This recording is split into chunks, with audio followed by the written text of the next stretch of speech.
everybody. We're out here at EMP. Just gonna do some testing. Did one test hit. I'll show you what happened. So focused all my attention on getting the car. I left it alone, didn't touch it all week, just to make sure that it was still ready to go, no issues.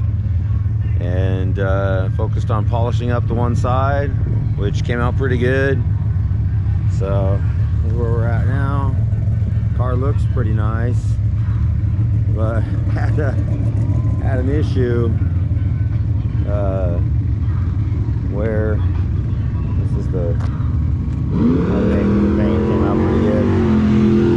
The other side is not done yet. I'll work on this next week maybe, but got a problem in here. I'll show you. This right here is the issue. This intercooler I bought, I don't want to mention the names. You can see it on the side if you want to read it, but it blew apart.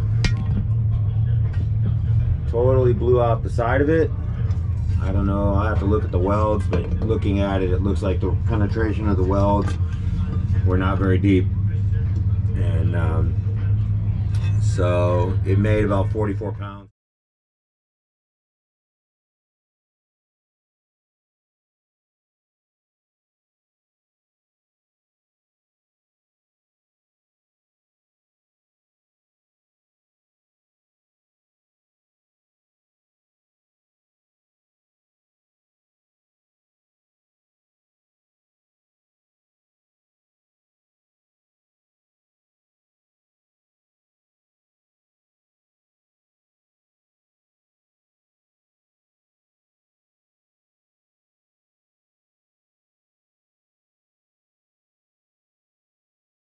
On that run, I thought it blew a coupler as it just popped partway through the run, and but no, it was this. And thankfully it didn't hit any glass or anything and make a big mess. But that's where we're at.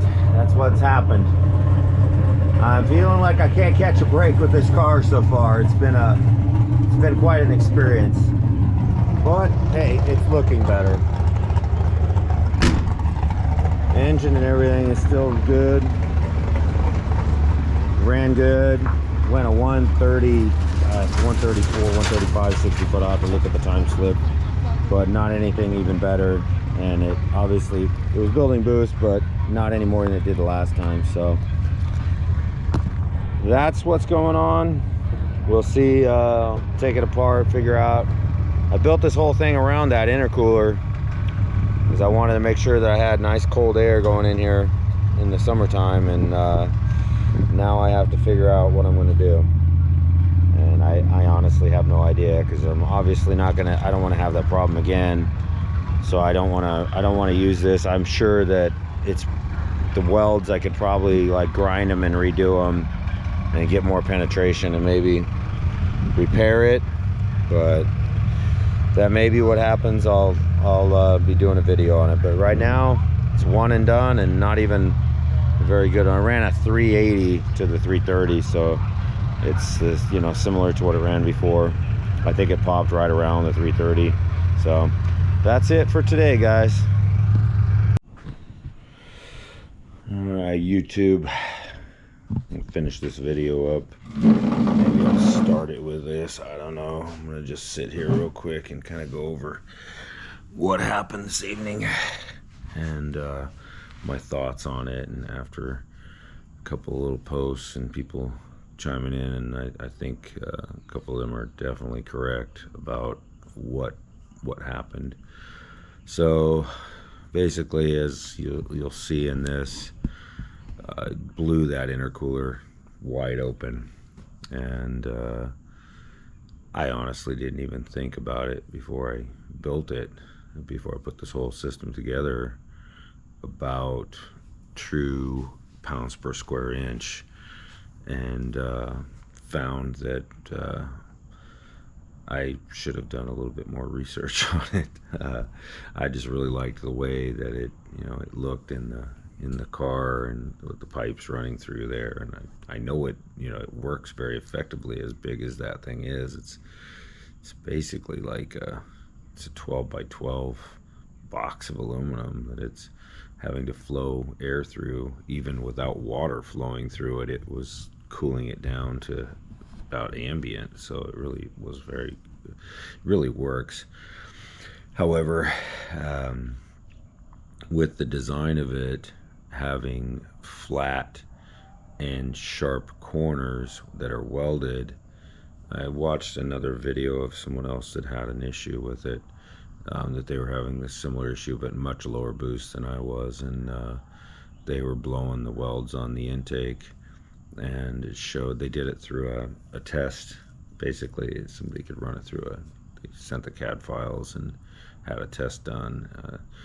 It's StanceWorks that did it with their K24 Ferrari, and he has a video on there. I might try to put a link in there to show what they did, because it was very informative as to why it happened and what happened, and how he had one of his friends do an analysis on the build of it. And I didn't build this intercooler, I bought it, and I just liked it. I liked the way that setup was, and I'd seen it in some other V8 turbo cars, but obviously pressure makes a difference. On this pass, I looked at the logs, and I thought I couldn't really determine whether it blew at right when I let off, or because the throttle position and the boost drop almost identical. But I think what happened is I heard it and I just let off, and so it was simultaneous. Basically, my reaction to it happened. The boost dropped at the same, and usually the boost will taper after my throttle. That boost will stay for a split second after I let off the throttle, and in this case it didn't. The boost dropped before my throttle, or right about the same time, so that tells me that it popped. I let off the throttle. It was pretty sketchy inside the car having that happen. It made me rethink this whole thing of having that intercooler and that piping running right next to me in there, because when you look at that damage that it did, it very well could have really cut me if that would have flown towards my direction rather than flying the other direction, because it really did just cut that chunk. It just separated that complete panel of aluminum, and just it hit the boost pipe, which stopped it. And I'm glad it didn't hit glass. I'm glad it didn't hit a lot of things ultimately, so really glad it didn't hit me. So I'm going to think about it for a little bit and figure out my next course of action with it. I am definitely not going to be repairing this intercooler to put back in here, because from what I gathered from that video of the guy that has the Ferrari, the Honda K24 Ferrari, they did some analysis, and he ran a 3/16 aluminum that was press formed, not welded on the corners. And with mine, that would be a pretty big chunk of aluminum that would have to be press formed. Probably would cost quite a bit, I imagine, to have it done. Not to mention, I just don't really like the idea of that, having that, because when I did the I don't know if my calculation is right, but it's definitely, when you factor it's 12 inches by, basically it's about 8 inches, I think, in the width of it, because it's like, I think it's 12 by 6. I'll have to do a measurement on it, but I think it's like 12 by 16, and so you're talking about a pretty good amount of square footage that it's pressing against, square inches that it's pressing against. And when you, I guess, at 45 pounds of boost, that can equate to close to 4,000 pounds per square inch on against the, if I'm correct, and I think that is the correct calculation. But regardless, I'm just not gonna do it. I'm either gonna buy a complete different intercooler. It'll be definitely a different style, with the smaller in tanks and larger area, a flow area of water, or I'll just go smaller overall, because even the one on my truck, you know, I run less boost than this, but I think even the one that's on my truck, which is basically a 12 by 12 by 6, if I want, I think it's 12 by 12 by 6, that intercooler works fantastic. And I know I can upgrade the hoses and everything in the pump to make it flow like this one, and it would probably even work as well as this, because if I put ice in there, 8th mile run, it's only like 70 by the end of it, and that was at close to 40 pounds of boost. So we'll see what happens with that. I'm a little, I don't know what to say. I'm a little disappointed. The car is definitely being kind of a pain in the butt. I'm gonna upload 2 videos. One is doing the scuff and buff on the side and the roof and all that stuff, and then the other one is that the car is trying to kill me, basically. And it just hasn't been as easy as I've had of other cars in the past, and maybe I'm overlooking some other trials and tribulations that I've had, that now that I have my other cars are just functioning really well. That may be what's going on, is I'm just kind of overlooking all the initial problems that I had, because the truck, I did have a bunch of transmission problems initially, and then the 2.4 truck blocks were cracking, so there was some problems. I guess I should look at that, but again, I'll come to a decision. I'm trying to decide whether just to switch it over to methanol and just don't run with an intercooler at all, and just run 8 injectors, and try to figure out if I can get a couple of electric pumps to manage running maybe 50 to 55 pounds of boost with methanol. They generally won't deadhead until 100 psi, so if I start with 40, I should be okay. It's just a matter of whether there'll be enough volume. I have to figure that out. Otherwise, I may just take a simple route and just either put another air to water in there, or I've even thought about just throwing an air to air back there with some fans on it. Yeah, it might get a little warm, I don't know. I'm probably not going to feel it, to be honest with you, but the reality is the air to airs don't really work with air passing over them in an 8th mile. It's really just the aluminum being a heat sink that really works. And so I could throw an air to air back there and just simplify and get rid of the water, or get rid of all that, to where I don't even have to worry about that. I may try it. I have a couple here that I could really just throw on real quick. I have a really nice one that I could throw on there and just weld up the fittings and get it to work, and not spend a bunch of money to make that one work, and see how it does. I don't know. Let me know what you all think in the comments of what you think. I mean, I really like that. I like having the pipes in there, but in the end, the outlet is at the back of the engine, so I do have to stick with something along those lines. I can't flip it around. I mean, it'd take a bit of work to flip it around and put something in the front, and I just don't want to do that, honestly, because I like having that area open to do other things. So it's definitely going to stay with the pipes going to the back, but it may just get methanol. And because originally one of the ideas that I had was just to put a mechanical fuel pump on it and run like a dual fuel in combination with each other, to where it's basically running ethanol up to a certain point, and then the mechanical pump would add in methanol. I used to run a lot of methanol stuff back in the day, basically mechanical injection stuff, and I thought about just throwing on 4 nozzles, and maybe just put some 32 nozzles in there, and just set that thing up to where the 85 works until, say, 20 psi, and then the methanol kind of supplements it from there. Don't know. Yeah, that's an idea. It would work. I wouldn't have to have an intercooler, because methanol is very good at pulling heat out, and in those blown alcohol things, we could run a lot of timing and never have any issues. So we'll see. I have to do some thinking on it and figure it out, but at this point, it ran, if I looked at the draggy, I think it was a 380. It was a 130 It was in the 130 60 foots. I honestly didn't really look at it, but it wasn't any better than the first time, the first or second time, whichever one it was. So it didn't set any records there. So I'm you know, I'm not disappointed with the car, but I'm definitely not, I'm not happy with it.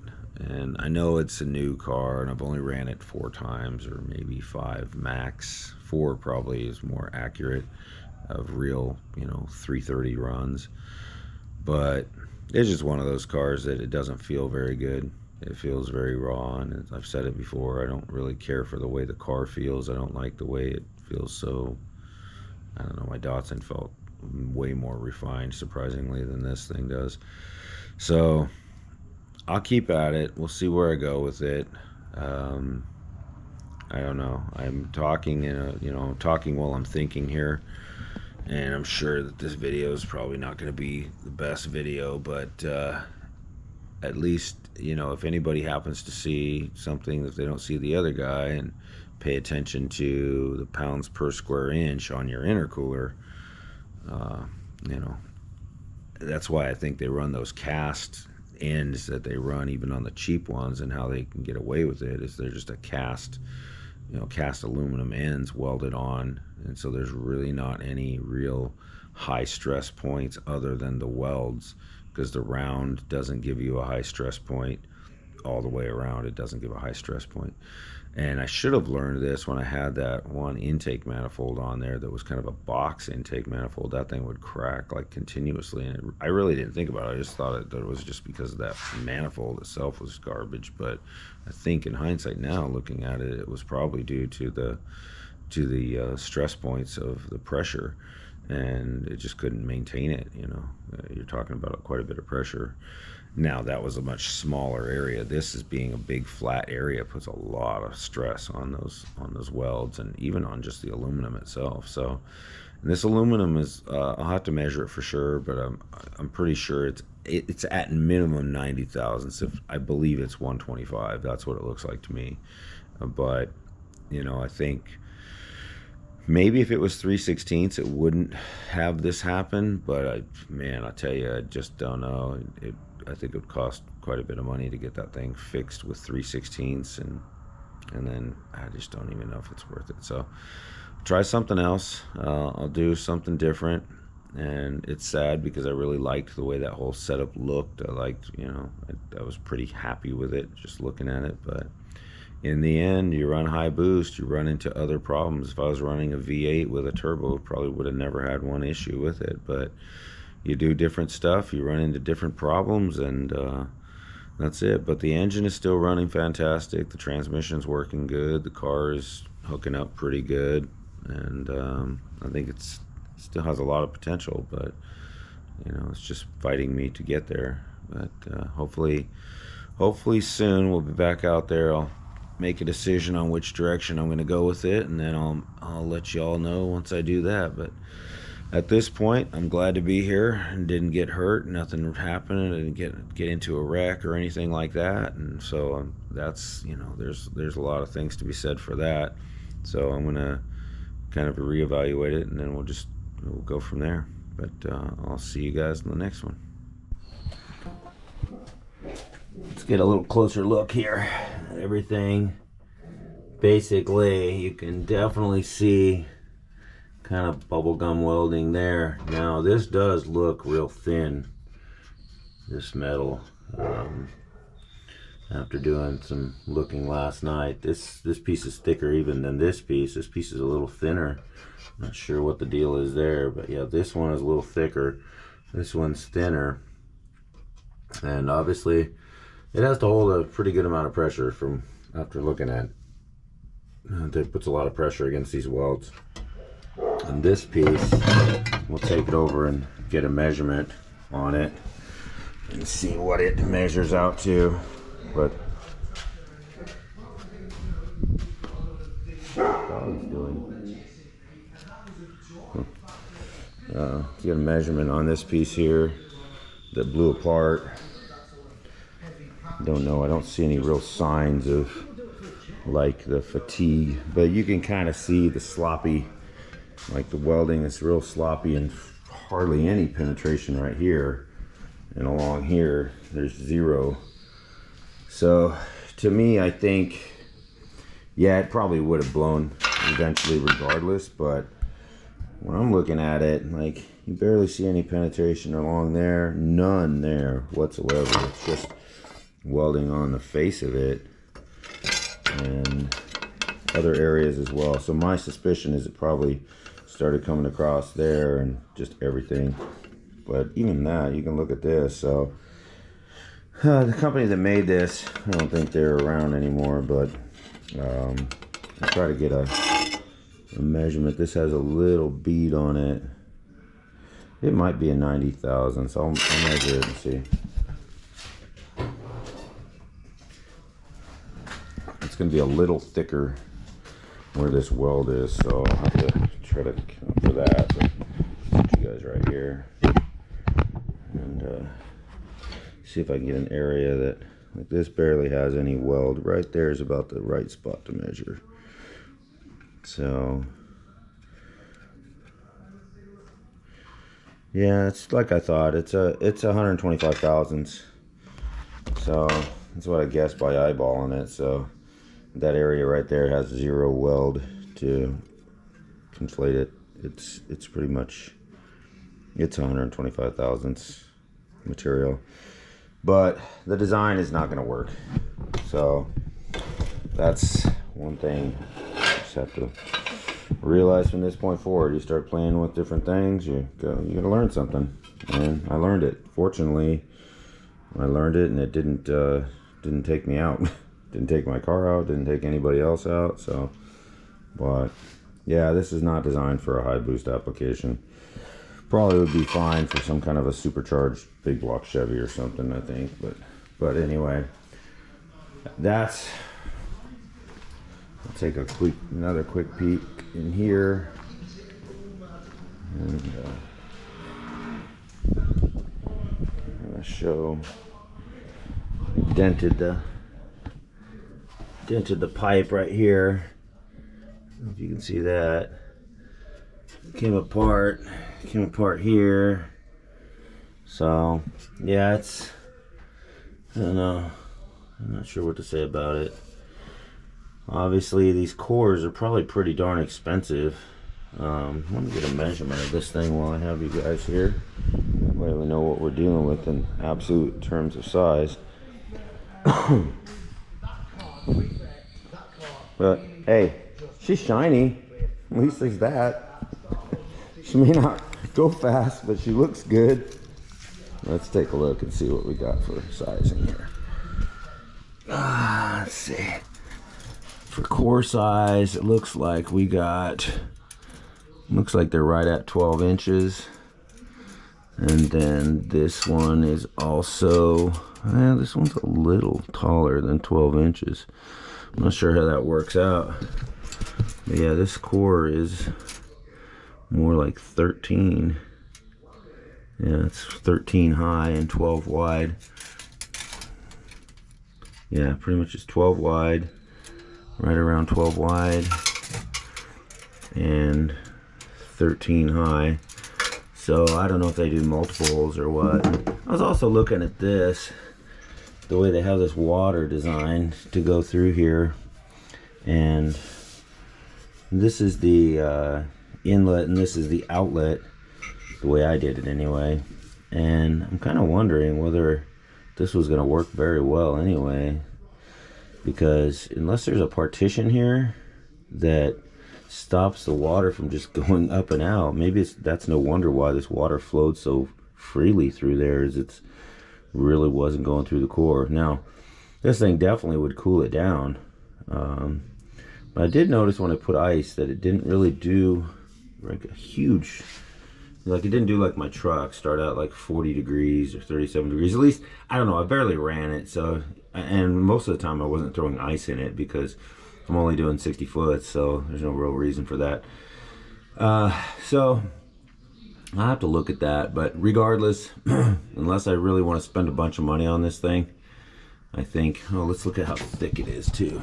I think it's going to be 12 inches if I'm to guess. So yeah, it's 12 inches exactly. So it's 12 by 12 by 13, basically a box of aluminum. So I think the cooling effect it was getting, if this in fact did go to where there's no partition here, then this water is just able to go up. You know, it might get a little bit in there, but it's gonna find the path of least resistance, and it's just gonna go up and out. So that'd be interesting. But I would have found that out eventually if that was the case. But it never showed any heating. But I'm only doing real short pulls too, so hard to say. But we'll add this to the video.